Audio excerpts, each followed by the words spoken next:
கவலைப்படாதீங்க. ஒரு ஏஞ்சலை சில நேரம் தட்டானா பெரிய ஆபீசர் வருவார்.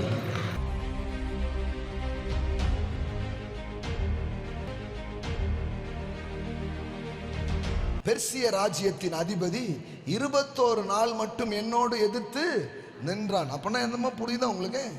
ஆவிக்குரிய உலகத்தில் பிசாசு கூட்டம், அவனுக்கு கொஞ்சம் தூதர்கள் இருக்காங்க.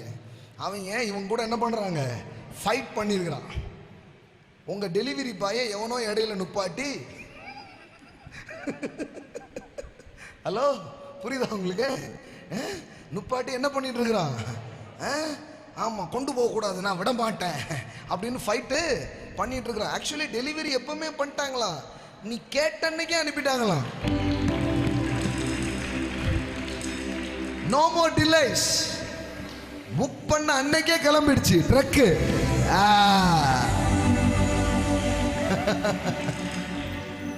எதிர்த்து நின்றான். ஃபைட் போயிட்டே இருக்குது, டைம் ஆகுது. எத்தனை நாள் ஆயிடுச்சு? 21 நாள் மட்டும் என்னோடு எதிர்த்து நின்றான்.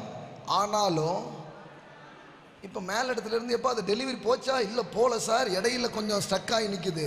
இப்ப ஸ்பெஷல் ஆபீசர் ஒருத்தர் வர்றார், அவர் தான் மிகாவேல்.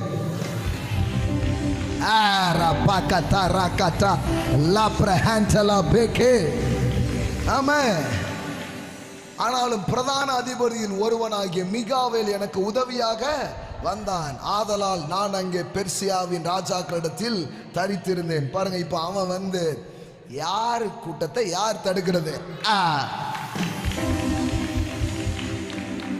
இப்ப என்ன ஆயிடுச்சு?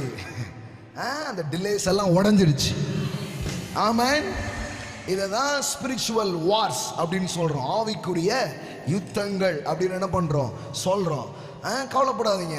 ஒரு ஏஞ்சலை சில நேரம் தட்டானா பெரிய ஆபீசர் வருவார். மைக்கேல். ஆமென்.